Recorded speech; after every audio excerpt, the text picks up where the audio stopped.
পাঠিয়ে দিয়ে এমন কোন নিয়ামত নাই যে নিয়ামতটা আল্লাহ পাক আমাকে আপনাকে দান করেন নাই। সব নিয়ামত দিয়ে আল্লাহ পাক আমাকে আপনাকে পরিপূর্ণ করে দিয়েছেন।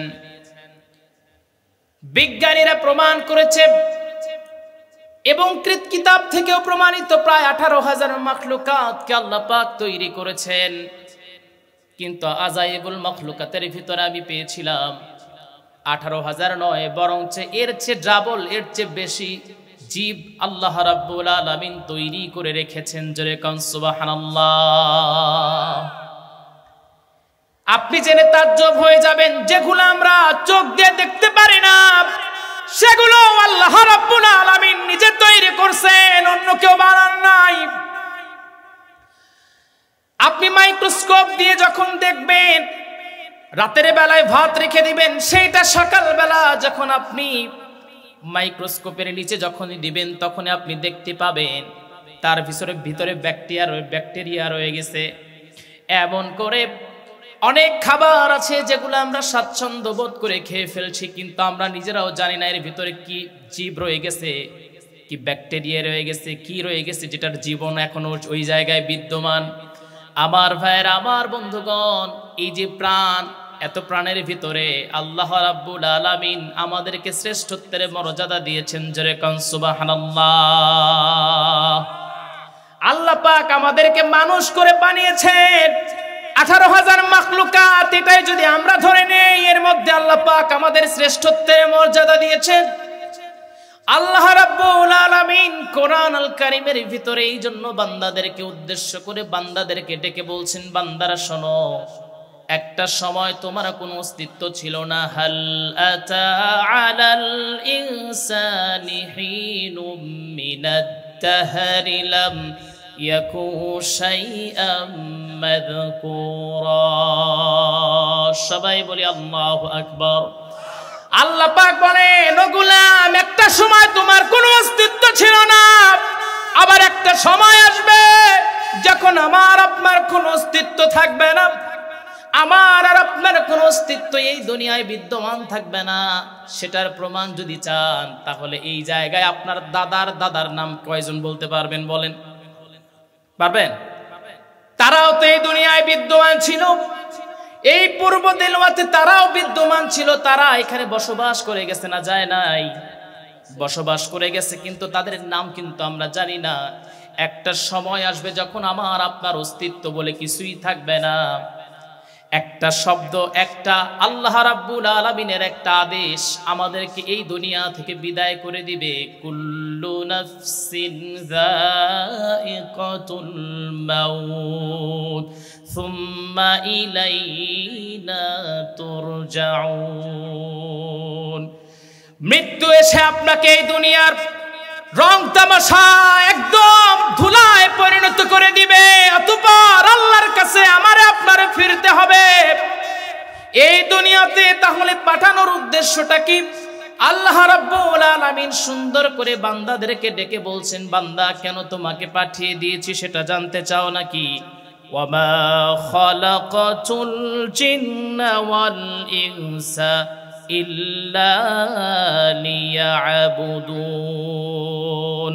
আমি আল্লাহ রাব্বুল আলামিন বান্দা, জিন আর ইনসানকে আমি আল্লাহ আমার গোলামি, আমার দাসত্বের জন্য আমি আল্লাহ পাক বানিয়েছি। আল্লাহ পাক সুন্দর করে বলছেন, ইয়া আইয়ুহান নাসু উবুদু রাব্বাকুমুল্লাযী খালাকাকুম والذين من قبلكم لعلكم تتقون।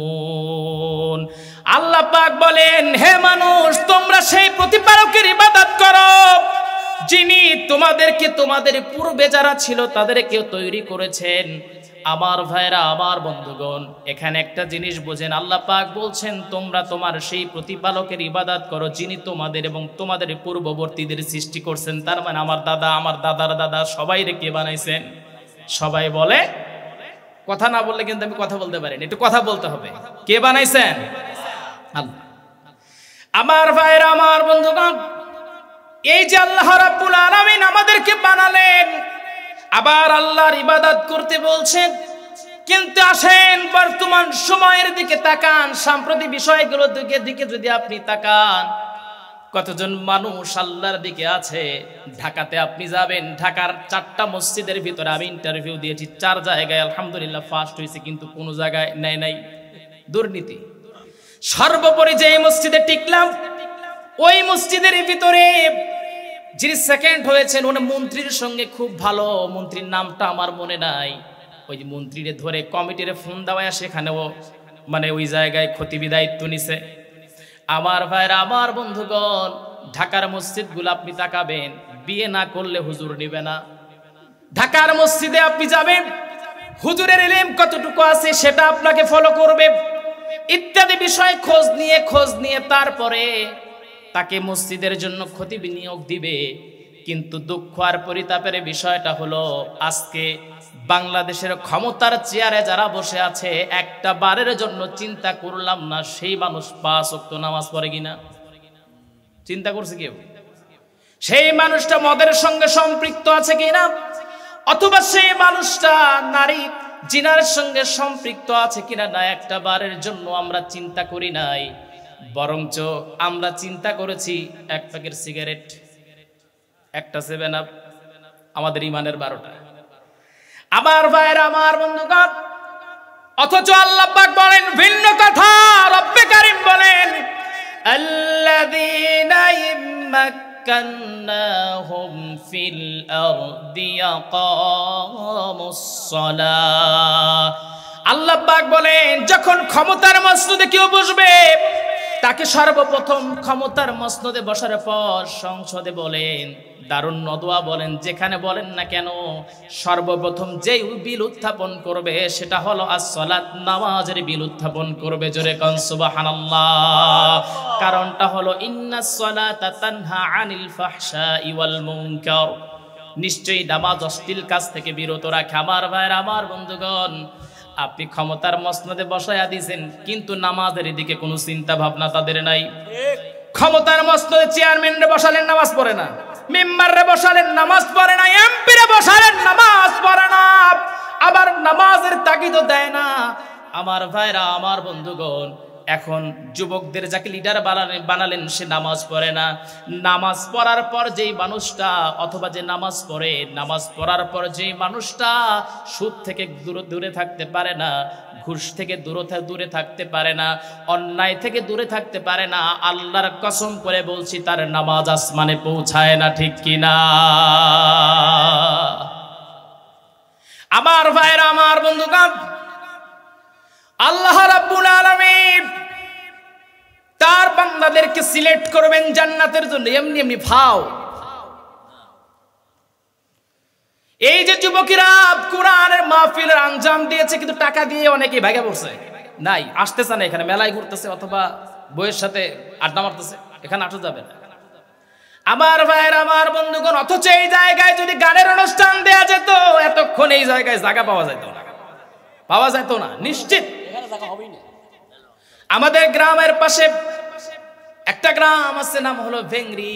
ভেংরিতে 3 দিন ব্যাপী গানের অনুষ্ঠান করলো। আমি নিশ্চিত এই জায়গায় যদি জালসার ব্যবস্থা করতো, আল্লাহর কসম এর বেশি লোক হইতো না। কিন্তু 3টা দিন গানের অনুষ্ঠান করছে, এমন মানুষের খোঁজ আমি পেয়েছি বা লাইভ ভিডিও দেওয়া হয়েছিল, দেখেছি যারা মসজিদের আগের কাতারে থাকে, ওরা গানের অনুষ্ঠানের আগের কাতারে। জোরে কোন সুবহানাল্লাহ। হ্যাঁ, আছে না নাই? আমার ভাইরা, আমার বন্ধুগণ, আবার মুসলিম কান্ট্রির দিকে তাকান। এই যে ফিলিস্তিনের মুসলমান ভাই বোনদেরকে দুনিয়া থেকে বিদায় করে দেওয়া হয়, আমি আমার ব্যক্তিগত কথা বলি, আমার মনটা চায় আল্লাহ পাক যদি এমন কোন পাওয়ার আমাকে দিতেন, যে পাওয়ার দিয়া ইসরায়েলকে ধ্বংস করা যেত, আমি সেই কাজটা করতাম। আগে ইসরায়েলকে ধ্বংস না করে আগে সৌদিরে ধ্বংস করতাম, অথবা জর্ডানরে ধ্বংস করতাম।